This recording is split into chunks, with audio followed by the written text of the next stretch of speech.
नमस्कार दोस्तों। आज के वीडियो में हम लोग देखेंगे कैसे ओशो जी महाराज बता रहे हैं कि इस संसार में सभी कारणों का सबसे बड़ी वजह इंसान का इच्छा होता है और उसका चाह होता है। तो आइए दोस्तों, मेरे साथ आंख बंद करके ओशो जी महाराज के विचारों को ध्यानपूर्वक सुनेंगे।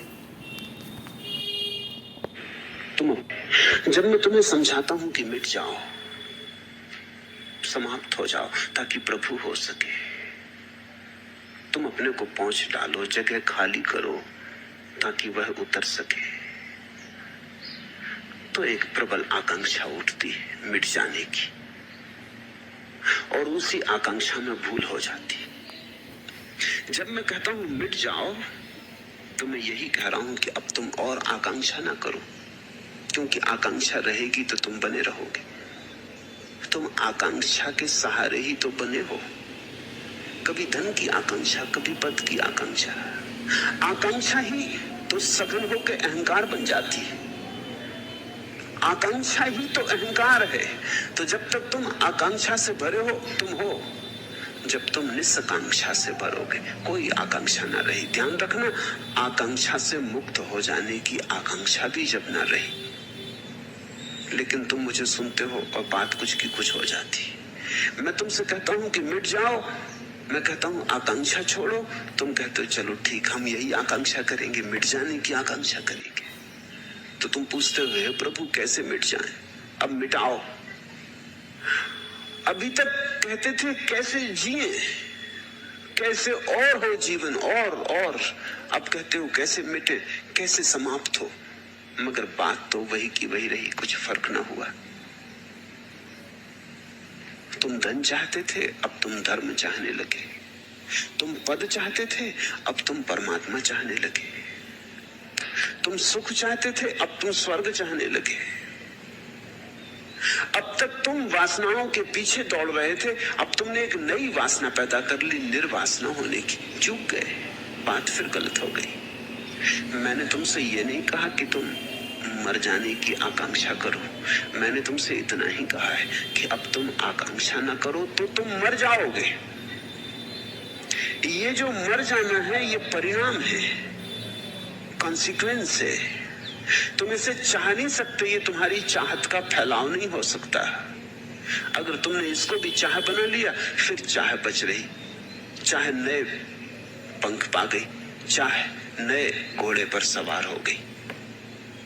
चाह ने तुम्हारे चित्त को फिर धोखा दे दिया, अब तुम ये चाह करने लगे। बुद्ध ने कहा है निर्वाण चाहा तो निर्वाण को कभी उपलब्ध ना हो सकोगे। और अष्टावक्र बार बार कह रहे हैं कि अगर मोक्ष की भी चाह रह गई तो मुक्ति बहुत दूर है। मोक्ष की चाह भी बंधन है, मोक्ष को भी न चाहो, चाहो ही मत। ऐसी कोई घड़ी जब कोई भी चाह नहीं होती, उसी घड़ी तुम परमात्मा हो गए। चाह से शून्य घड़ी में परमात्मा हो जाते हो। इसलिए समझो, नहीं तो भूल हो जाएगी। मेरे पास लोग आते, वे कहते हैं कि ध्यान में कैसे उतरे, बड़ी चाह लेके आए। मैं उनसे कहता हूं चाह है तो ध्यान में उतर न पाओगे। ध्यान में उतरने की पहली शर्त है कि चाह को बाहर रखाओ। वो कहते अच्छी बात, फिर तो ध्यान में उतर सकेंगे ना। अब उनका समझ रहे हो मतलब? वो कहते चलो अगर चाह रख आके चाह पूरी होती तो हम इसके लिए भी राजी, मगर चाह पूरी होगी ना तो तुम रख के कहां आए। वो 2-4 दिन कोशिश करते हैं, फिर आके कहते हैं चाह भी नहीं की, फिर भी अभी तक हुआ नहीं। अगर चाह ही नहीं की तो अब क्या पूछते हो कि फिर भी अभी तक हुआ नहीं। चाह बनी ही रही, चाह भीतर बनी ही रही। चाहने का चलो, कहा जाता है कि चाह छोड़ने से चाह पूरी होगी, चलो ये ढोंग भी कर लो, मगर तुम चूक गए, तुम समझ ना पाए।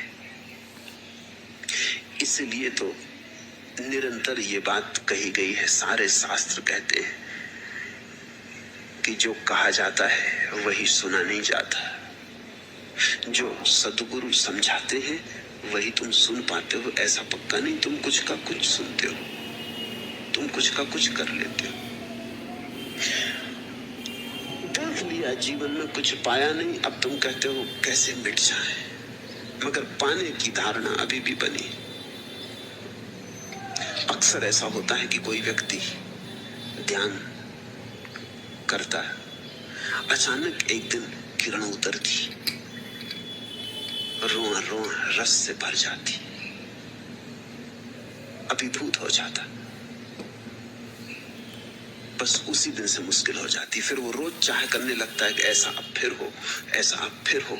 फिर मेरे पास आता है, रोता गिड़गिड़ाता, कहता है कि बड़ी मुश्किल हो गई, घटना घटी भी और अब क्यों नहीं घट रही। मैं उससे कहता हूं कि जब घटी तो कोई चाह न थी, तुम्हें पता ही न था, तो चाह कैसे करते। चाह तो उसी की हो सकती जिसका थोड़ा अंदाज हो, अनुमान हो, सुन के हो, श्वास से हो, लेकिन जिसका थोड़ा अनुमान हो, चाह तो उसी की हो सकती ना। अब तुम्हें पता चल गया, स्वाद लग गया, किरण उतरी, पखरियां खिल गई हृदय की, कमल कमल खिल गए भीतर, तुम गदगद हो उठे। अब तुम्हें पता चल गया, अब मुश्किल आई, अब बड़ी मुश्किल आई, ऐसी मुश्किल कभी भी ना थी। अब तुम जब भी ध्यान में बैठोगे, ये चाह खड़ी रहेगी कि फिर हो, दोबारा हो। मैंने एक तिब्बती कहानी पढ़ी, कहते हैं दूर तिब्बत की पहाड़ियों में छिपा हुआ एक सरोवर है। उस सरोवर के किनारे एक वृक्ष है, वृक्ष बड़ा अनूठा, वृक्ष से भी ज्यादा अनूठा सरोवर है। कहते हैं उस वृक्ष को जो खोज ले, उस सरोवर को जो खोज ले और वृक्ष पर से छलांग लगा के सरोवर में कूद जाए तो रूपांतरित हो जाता है। कभी भूल चूक से कोई पक्षी गिर जाता है सरोवर में तो मनुष्य हो जाता है, कभी कोई मनुष्य खोज लेता है और उस वृक्ष से कूद जाता है तो देवता हो जाता है। ऐसा एक दिन हुआ, एक बंदर और एक बंदरिया उस वृक्ष पर बैठे थे। उन्हें कुछ पता न था और एक मनुष्य न मालूम कितने वर्षों की खोज के बाद अंततः वहां पहुंच गया। उस मनुष्य ने वृक्ष पर चढ़ के जंपापात किया। सरोवर में गिरते ही वह दिव्य ज्योतिर्धर देवता हो गया। स्वभाव था बंदर और बंदरिया को बड़ी चाहत जगी। उन्हें पता ही न था, उसी वृक्ष पर वो रहते थे, लेकिन कभी वृक्ष पर से जंपापात न किया था, कभी सरोवर में कूदे न थे। फिर तो देर करनी उचित न समझी, दोनों तत्क्षण कूद पड़े। बाहर निकले तो चकित हो गए, दोनों सुंदर मनुष्य हो गए थे। बंदर पुरुष हो गया था, बंदरिया सुंदरतम नारी हो गई थी। बंदर ने कहा अब हम एक बार और कूदे। बंदर तो बंदर, उसने कहा अब अगर हम कूदे तो देवता होकर निकलेंगे। बंदरिया ने कहा कि देखो, दोबारा कूदना या नहीं कूदना हमें कुछ पता नहीं। स्त्रियां साधारणतः ज्यादा व्यवहारिक होती, सोच समझ के चलती, ज्यादा देख लेती, हिसाब किताब बांध लेती, करने योग्य नहीं। आदमी तो दुस्साहसी होते हैं। बंदर ने कहा तू फिक्र छोड़, तू बैठ हिसाब कर, अब मैं चूक नहीं सकता। बंदरिया ने फिर कहा कि सुना है पुरखे हमारे सदा कहते रहे अति सर्वत्र वर्जित, अति नहीं करनी चाहिए, अति का वर्जन है। अब जितना हो गया इतना क्या कम है। मगर बंदर न माना, मान जाता तो बंदर नहीं था, कूद गया, कूदा तो फिर बंदर हो गया। उस सरोवर का ये गुण था, एक बार कूदो तो रूपांतरण, दोबारा कूदे तो वही के वही।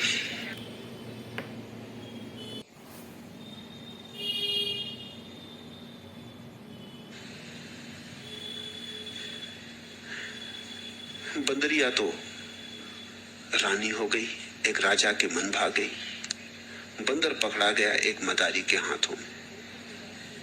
फिर एक दिन मदारी लेके राजमहल आया तो बंदर अपनी बंदरिया को सिंहासन पर बैठा देख कर रोने लगा। याद आने लगी और सोचने लगा अगर मान ली होती बात दोबारा न कूदा होता। तो बंदरिया ने उससे कहा अब रो मत, आगे के लिए इतना ही स्मरण रखो, अति सर्वत्र वर्जित, अति वर्जित है। ध्यान ऐसा ही सरोवर है, समाधि ऐसा ही सरोवर है जहां तुम्हारा दिव्य ज्योतिर्धर रूप प्रकट होगा। लेकिन लोभ में मत पड़ना, अति सर्वत्र वर्जित। ये जो तुम्हारा प्रश्न है अत्यंत लोभ का है। प्रश्न को जरा गौर से देखो तो तुम्हें ख्याल आ जाएगा। मरना चाहता हूं, भरना चाहता हूं, करना चाहता हूं, शून्य होना चाहता हूं, चाहता हूं, चाहता हूं, चाहता हूं, चाह ही चाह, प्रत्येक पंक्ति में चाह ही चाह भरी। और यही मैं तुम्हें समझा रहा हूं कि चाहे कि संसार पैदा हुआ, चाहत का नाम संसार। अब तुम एक नया संसार पैदा कर रहे हो। अब ये मरना, निर्वाण, शून्य, समाधि, अब तुम्हें ये पकड़े ले रहे हैं। तुम जाल से कभी छूटोगे न छूटोगे। एक और कहानी तुमसे कहता है। कहते हैं कि एक बार शैतान का मन ऊब गया। सभी का ऊब जाता है, शैतान का भी ऊब गया हो तो आश्चर्य नहीं। शैतान का तो ऊब ही जाना चाहिए, कब से शैतानी कर रहा। तो उसने संन्यास ने लेकर निश्चय कर लिया।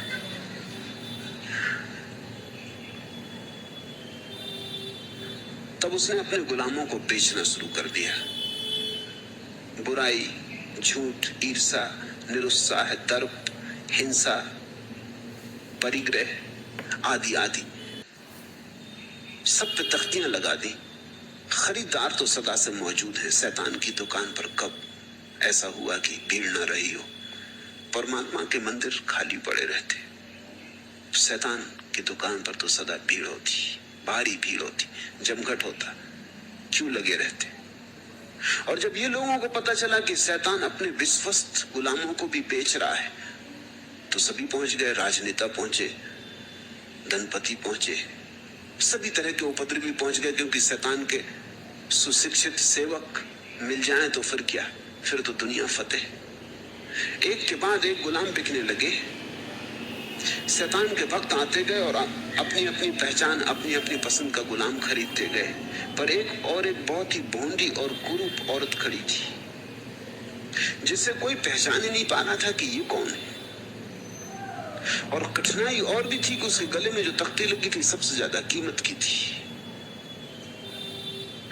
अंततः एक आदमी ने पूछा कि महानुभाव, बड़ा आश्चर्य, इस स्त्री को हम पहचान नहीं पा रहे, ये कौन है आपकी सेविका, और ऐसी कुरूप और ऐसी भोंडी कि इसे देख के जी मिचलाता और सबसे ज्यादा कीमत लगा रखी। बात क्या है? कोई खरीदार गया भी नहीं इसके पास। ये देवी कौन है, इसके संबंध में कुछ बता दे। शैतान से उस ग्राहक ने पूछा। शैतान ने कहा, ओह, ये मेरी सबसे प्रिय और वफादार गुलाम है। मैं इसके सहारे बड़े आसानी से लोगों को अपने शिकंजे में कस लेता हूं। क्यों पहचाना नहीं इसे? बहुत कम लोग इसे पहचानते, इसीलिए तो इसके द्वारा धोखा देना आसान होता है। इसे कोई पहचानता नहीं। मगर ये मेरा दाहिना हाथ है। फिर शैतान अट्ठास कर उठा और बोला, महत्वाकांक्षा है यह, महत्वाकांक्षा, एम्बिशन। ये सबसे भोंडी और सबसे कुरूप मेरी सेविका है, लेकिन सबसे कुशल। आदमी जीता महत्वाकांक्षा में, ये पालूं, ये मिल जाए और मिल जाए और ज्यादा मिल जाए। तुम उसी महत्वाकांक्षा को धर्म की दिशा में मत फैलाओ। सन्यास सत्य को पाने की महत्वाकांक्षा नहीं, सन्यास महत्वाकांक्षा का त्याग है। सन्यास मोक्ष को पाने की नई चाह नहीं है। सन्यास सारी चाह की व्यर्थता को देख लेने का नाम है। अब तुम और मत चाहो, अब तुम चाह को जाने दो, अब इसे विदा कर दो। जिस दिन तुम चाह को विदा कर दोगे उसी दिन तुम शैतान के सिकंजे के बाहर हो गए हो। और जिस क्षण चाह को तुमने विदा कर दिया उसी क्षण तुम पाओगे जो तुमने सदा चाहा था वो होने लगा। वो चाह के कारण ही नहीं हो पाता था।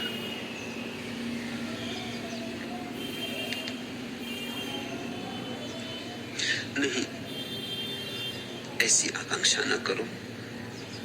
अब न अगले बलबले हैं और न अरमानों की भीड़। एक मिट जाने की हसरत अब दिले बिस्मिल में। ये मिट जाने की हसरत भी जाने दो। ये हसरत भी उपद्रव है। जल्दी ना करो। मौत की इतनी क्या जल्दी? मौत है वह राज जो आखिर खुलेगा एक दिन। जिंदगी वह है मुअम्मा कोई जिसका हल नहीं।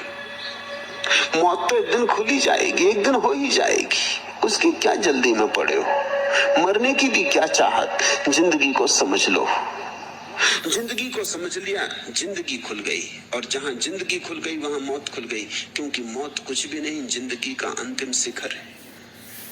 मौत कुछ भी नहीं, जिंदगी की चरम अवस्था है। मौत कुछ भी नहीं, जिंदगी का आखिरी गीत है। जिंदगी समझ ली तो मौत समझ में आ जाती। होना समझ लिया तो न होना समझ में आ जाता। इसलिए तो तुमसे कहता हूं संसार से भागना मत। संसार को समझ लिया तो मोक्ष समझ में आ जाता। लेकिन तुम जल्दबाजी में पड़ते हो। संसार को बिना समझे तुम मोक्ष को समझने चल पड़ते हो। फिर तुम्हारा मोक्ष भी नया संसार बन जाता।